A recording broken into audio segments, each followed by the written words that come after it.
क्या हुआ जब प्रयागराज महाकुंभ के दौरान अचानक प्रकट हुआ सैकड़ों नागों का झुंड, जिसे देखकर सभी लोगों के रोंगटे खड़े हो गए। नागों के इन झुंड का अचानक इस महाकुंभ के दौरान प्रकट होना देवी देवताओं का बहुत बड़ा संकेत बताया जा रहा है। लेकिन किस रूप में और किस कारण से नाग देवता ने दर्शन दिए, वीडियो में होश उड़ा देने वाली सच्चाई आपको बताने वाले हैं, जिससे आपकी कुंभ में आस्था और ज्यादा बढ़ जाएगी और आप प्रयागराज में होने वाले महाकुंभ में जाने के लिए और ज्यादा उत्साहित हो जाएंगे। इसलिए वीडियो के साथ अंत तक बने रहें। सर्वप्रथम महादेव के सच्चे भक्त इस वीडियो को लाइक करके कमेंट बॉक्स में सच्चे मन से हर हर महादेव जरूर लिखें। महाकुंभ प्रयागराज में 13 जनवरी से शुरू होने वाला है, जिससे तकरीबन 40 करोड़ श्रद्धालु पहुंचने का अनुमान है। देश दुनिया से करोड़ों लोग इस महाकुंभ में आकर संगम में डुबकी लगाकर अपनी मुक्ति का मार्ग तय करने वाले हैं, क्योंकि ऐसा कहा जाता है महाकुंभ में जो इंसान एक बार गंगा स्नान कर लेता है, उसके सहारे पाप धुल जाते हैं और वह बैकुंठ का हकदार बन जाता है। लेकिन यह महाकुंभ प्रयागराज में ही क्यों लगता है? आपके मन में भी यह सवाल जरूर आता होगा। इसके पीछे एक पौराणिक कथा निकलती है। जब देवताओं और असुरों ने मिलकर समुद्र मंथन किया ताकि अमृत प्राप्त किया जा सके, तो इस समुद्र मंथन में सबसे पहले विष प्राप्त हुआ, जिसे भगवान शिव ने ग्रहण किया। और जब अमृत प्राप्त हुआ तो इसे पाने के लिए देवताओं में और असुरों में संघर्ष होने लगा। तब उस संघर्ष के दौरान उस अमृत की 4 बूंदें 4 अलग अलग स्थानों पर गिरी, जो थे हरिद्वार, प्रयागराज, नासिक और उज्जैन। तब से लेकर आज तक इन 4 जगह पर कुंभ मेले का आयोजन होता है। लेकिन प्रयागराज में लगने वाले इस कुंभ मेले को महाकुंभ क्यों कहा जा रहा है? इसके पीछे भी बहुत बड़ा कारण है। कुंभ मेले का महत्व न केवल धार्मिक है, बल्कि इसका ज्योतिषीय आधार भी है। जब सूर्य, चंद्रमा और बृहस्पति एक विशेष ज्योति से स्थिति में होते हैं, तब इन स्थानों पर मेले का आयोजन होता है। सामान्य तौर पर कुंभ मेला हर 4 साल में होता है, अर्ध कुंभ 6 साल में, पूर्ण कुंभ 12 साल में। लेकिन ये जो 13 जनवरी से प्रयागराज में महाकुंभ लगने वाला है, ये 140 वर्षों में केवल एक बार प्रयागराज में आयोजित होता है। तो जरा विचार करिए, ये महाकुंभ कितना खास होगा अगर हम इसे देख पा रहे हैं, इसमें शामिल हो पा रहे हैं, तो हम कितने भाग्यशाली हैं। महाकुंभ का यह मेला धार्मिकता, आस्था और संस्कृति का एक अनूठा संगम है। यह आयोजन न केवल भारत के विभिन्न कोनों से लाखों लोगों को जोड़ता है, बल्कि विश्वभर से हजारों पर्यटकों को भी आकर्षित करता है। लाखों श्रद्धालु संगम में स्नान करते हैं, जिससे उनके पापों का नाश होता है और उनकी मुक्ति का मार्ग प्रशस्त होता है। ऐसा कहा जाता है, रात्रि के समय अमृत वेला में देवी देवता स्वयं संगम में स्नान करने आते हैं। लेकिन वो किस रूप में यहाँ आते हैं? आप उन्हें कैसे देख सकते हैं? क्या हुआ जब रात्रि को 2 बजे उठकर एक भक्त ने साक्षात देवताओं के दर्शन किए? आज के इस वीडियो में आपको वो रहस्यम बताने वाले हैं, जो हाल ही में प्रयागराज में घटित सबसे बड़ी चमत्कारिक घटना है। जब से महाकुंभ की शुरुआत हुई है, देश विदेश से कई श्रद्धालु और साधु महाराज महाकुंभ में पधार रहे हैं, और साधु संतों के आगमन से ही महाकुंभ को सफल माना जाता है। महाकुंभ में जो हमें साधु दिखाई देते हैं, वह केवल इस 1 महीने में ही हमें नजर आते हैं। इनमें से कई साधु ऐसे होते हैं जो देश के अलग अलग हिस्सों से, अलग अलग अखाड़ों से इस महाकुंभ में पहुंचते हैं। और जब ये महाकुंभ खत्म होता है, तो ये भी अपने अखाड़ों में, कुछ हिमालय की गुफाओं में, तो कुछ कंदराओं में और पहाड़ी इलाकों में चले जाते हैं। ये वहीं पर अपना जीवन यापन करते हैं। वास्तव में यह बहुत बड़ी तपस्या है। लेकिन ऐसे साधु संतों को जब हम अपनी आंखों से प्रयागराज महाकुंभ में देख पाते हैं, तो यह हमारे लिए बहुत सौभाग्य की बात होती है, क्योंकि यूं साधु संतों का आशीर्वाद बहुत ज्यादा लाभकारी बताया गया है। लेकिन जब हम प्रयागराज पहुंचते हैं, तो हमें एक साथ कई साधुओं का, कई संतों का आशीर्वाद मिल जाता है। यही हमारे जीवन को धन्य बनाने के लिए काफी है। राकेश नाम के एक व्यक्ति, जो दिल्ली में सॉफ्टवेयर इंजीनियर पर कार्यरत थे, जब उन्होंने अपनी जिंदगी की सच्चाई को समझा, तो ये जाना कि भगवान की भक्ति के अलावा इस दुनिया में किसी और चीज में सुकून नहीं है। वे मथुरा वृंदावन गए, जहां पर उन्हें बहुत अच्छा लगा।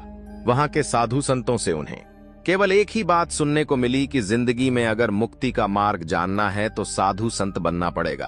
अब राकेश जी अपनी जिंदगी में वैराग्य प्राप्त करना चाहते थे। उन्होंने प्रयागराज महाकुंभ में जाने की योजना बनाई, क्योंकि वे वहां पर साधु संतों से जुड़कर जिंदगी को और गहराई से समझना चाहते थे। आगे की वीडियो देखकर आपको भी अपने जीवन से जुड़े कई प्रश्नों के उत्तर तो मिलेंगे ही साथ किस प्रकार प्रयागराज के इस महाकुंभ में सैकड़ों नाकों का झुंड अचानक से प्रकट हुआ और इस चमत्कार के पीछे आखिर क्या रहस्य था वह जानने को मिलेगा। इसलिए अब वीडियो के साथ अंत तक बने रहे। वीडियो को बिल्कुल अंत तक देखते रहे राकेश जी, जो कि एक सॉफ्टवेयर इंजीनियर थे। जब वे प्रयागराज महाकुंभ में आए तो उन्हें अलग अलग साधु महाराज दिखाई दिए। कुछ बहुत शांत थे, कुछ बहुत बड़बोले थे, कुछ ऐसे भी थे जिन्हें जरा सा छेड़ने पर वह बहुत गंदी गंदी गालियां दे रहे थे। तो कुछ ऐसे साधु महाराज उन्हें मिले जो प्रेम पूर्वक रसिक स्वभाव में बहुत अच्छे भाषण दे रहे थे। तभी राकेश जी को वहां पर रह रहे राधानंद जी महाराज बड़े सही लगे। वे जो ज्ञान की बातें कर रहे थे वह उनके दिल में बहुत ज्यादा उतर रही थी। अब राकेश जी उन महाराज का शिष्य बनना चाहते थे। उन्होंने उन महाराज से एक सवाल किया कि मैंने शास्त्रों में पढ़ा है कि जब महाकुंभ का आयोजन होता है तो साक्षात देवी देवता संगम में स्नान करने के लिए आते हैं। क्या हम अपनी सामान्य आंखों से उन्हें देख सकते हैं?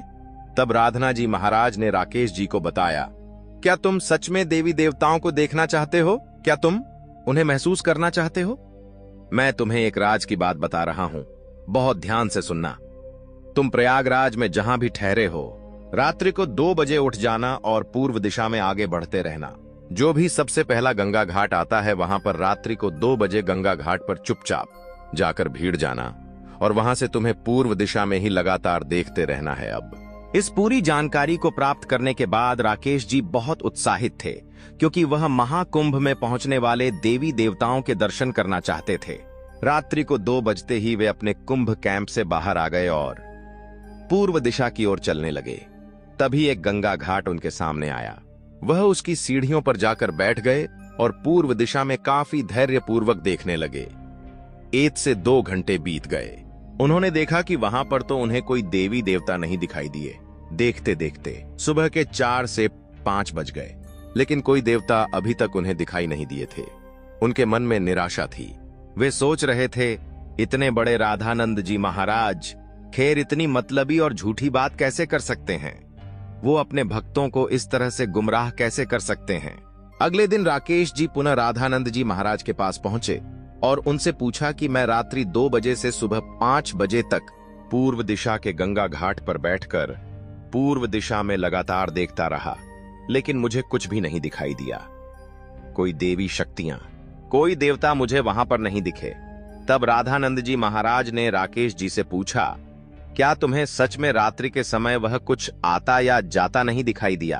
तब राकेश जी ने कहा, मुझे कोई देवी देवता नहीं दिखे, बस मैंने एक चीज महसूस करी। रात्रि के समय बहुत सारे तारे टूटकर एक एक करके पानी के अंदर गिर रहे थे। बस यही चीज मैंने वहां महसूस करी, इसके अलावा मैंने कुछ भी नहीं देखा। तब राधानंद जी महाराज ने राकेश जी को कहा कि रात्रि के समय तुमने जो तारे टूटते हुए देखे वही तो सिद्ध पुरुष थे ही, वही तो देवी देवता थे। उनका मनुष्यों की तरह मांस से निर्मित शरीर नहीं होता, वे तरंगों के रूप में होते हैं। उनका काफी दिव्य स्वरूप होता है। वो इसी रूप में रहते हैं और इसी रूप में आकर संगम में स्नान करते हैं। अब राकेश जी को बड़ी हैरानी हुई। राधानंद जी महाराज की ये बातें सुनकर उन्हें बड़ा आश्चर्य हुआ। उन्होंने ठान लिया कि आज रात्रि 2 बजे वे फिर से गंगा घाट पर जाएंगे और इस चमत्कार को अपनी आंखों से एक बार फिर से देखेंगे। रात्रि 2 बजे उठकर ये पूर्व दिशा की ओर आगे बढ़े। सबसे पहले जो गंगा घाट आया, उस गंगा घाट पर बैठकर धारा को निहारते रहे। रात्रि के 2 बजे उन्होंने महसूस किया कि बहुत सारे तारे आसमान से एक एक करके नीचे उतर रहे हैं और पानी में गिरते जा रहे हैं। लेकिन आगे जो नजारा राकेश जी ने देखा, उसे देखकर उनके हाथ पैर कांपने लगे। जैसे जैसे वो तारे गंगा नदी के पानी में समाहित हो रहे थे, दूसरी ओर से वही तारे बहुत सारे सांपों का रूप लेकर प्रकट हो रहे थे। ऐसा लग रहा था मानो देवी देवता अपने दिव्य स्वरूप में गंगा नदी में उतर रहे थे और नाग देवता के रूप में गंगा नदी में प्रकट होकर संगम में डुबकी लगा रहे थे। एक एक करके। बहुत सारे नागों का झुंड उन्हें उस समय गंगा नदी के सामने दिखाई दिया। उस रात उन्हें तकरीबन 40 से 50 नाग एक साथ गंगा नदी में विचरण करते दिखाई दिए। नजारा इतना भयंकर था कि ठंड के मौसम में भी उनके मस्तक से पसीने छूट रहे थे। उसने बादल के नीचे कुछ देर बाद उस जगह पर एक अनूठा प्रकाश प्रज्वलित हुआ जिसे सामान्य आंखों से देख पाना असंभव था। उस नजारे को देखकर राकेश जी की आंखें चौंधिया गईं और वे उसी जगह पर बेहोश हो गए। अगली सुबह जब उन्हें होश आया तो वो उसी घाट पर लेटे हुए थे। वे दौड़कर राधानंद जी महाराज के आश्रम पहुंचे और उनसे पूछा कि आखिर ये क्या चमत्कार है। आपके कहने पर मैंने देवी देवताओं को संगम में उतरते देखा, आगे उन्हें नाग के रूप में परिवर्तित होते भी देखा, लेकिन आखिर वो चमत्कारिक आभा क्या थी। मैंने एक ऐसा तेजमय प्रकाश महसूस किया जिसने मेरी आंखों को एकदम से बंद कर दिया और मैं उस समय बेहोश हो गया कि तुम बहुत भाग्यशाली हो। तुमने साक्षात महादेव के दर्शन किए हैं। जिस प्रकार तुमने एक एक देवता को तारे के रूप में गंगा नदी में संगम में स्नान करते हुए देखा, उसी प्रकार देवों के देव को महादेव कहते हैं। सर्वप्रथम सभी देवता एक एक करके रात्रि के समय गंगा के संगम में डुबकी लगाने पहुंचते हैं, लेकिन उनके साथ साथ देवों के देव महादेव भी इस संगम में शाही स्नान के दिन भाग लेते हैं। और जो तुम्हें नागों का झुंड दिखाई दिया कि वो सभी महादेव के गण हैं। इसीलिए जो तुम्हें चमत्कार एक रोशनी दिखाई दी वो कोई और नहीं बल्कि तुम्हें साक्षात महादेव के दर्शन हुए हैं। लेकिन मनुष्य की सामान्य आंखें भगवान को नहीं देख सकती, इसलिए तुम उनके तेज को बर्दाश्त नहीं कर पाए और उसी स्थान पर बेहोश हो गए। यह सच्चाई जानकर राकेश जी भी हैरतांगेज रह गए। उन्हें विश्वास नहीं हो रहा था। उन्होंने अपनी साधारण आंखों से पिछली 2 रात्रि में क्या क्या देखा था, लेकिन एक बात तो तय थी कि इस महाकुंभ का आयोजन 140 साल बाद क्यों होता है, क्योंकि लोग इसे जितना मामूली समझते हैं ये उतना मामूली नहीं होता। आध्यात्मिक दृष्टि से, धार्मिक दृष्टि से इस महाकुंभ का बड़ा विशेष महत्व होता है। राकेश जी अपनी जिंदगी को गहराई से जानना चाहते थे और इस महाकुंभ में पहुंचने के बाद, साधु संतों से जुड़ने के बाद, साधुओं से आध्यात्मिकता का ज्ञान लेने के बाद उन्हें असली वैराग्य मिला। उन्होंने निश्चय किया कि वह आजीवन राधानंद जी महाराज के दास बनकर रहेंगे, क्योंकि वे समझ चुके थे अगर जिंदगी में उन्हें मुक्ति का मार्ग तय करना है तो भगवान की भक्ति में ही अपने जीवन को छोड़ना पड़ेगा, तभी उन्हें ज्ञान मिलेगा और वैराग्य की प्राप्ति करके वो जिंदगी का असली मतलब जान सकेंगे और यही चीज उन्हें जिंदगी में हमेशा शांति और सुकून प्रदान करेगी। जिसके बाद राकेश जी हमेशा हमेशा के लिए अपनी सॉफ्टवेयर इंजीनियर की नौकरी को छोड़कर राधानंद जी महाराज के शिष्य बन गए और उन्होंने संन्यास ले लिया। इस पूरी घटनाक्रम को लेकर आप क्या विचार रखते हैं, मैं नीचे कमेंट बॉक्स में जरूर बताना। अगर वीडियो तुम्हें पसंद आई है तो लाइक करके हमारे इस चैनल को सब्सक्राइब कर लेना, ताकि तुम्हें हमेशा ऐसी चमत्कारिक वीडियो देखने को मिलते रहे। अभी के लिए आप सभी दर्शकों को हर हर महादेव।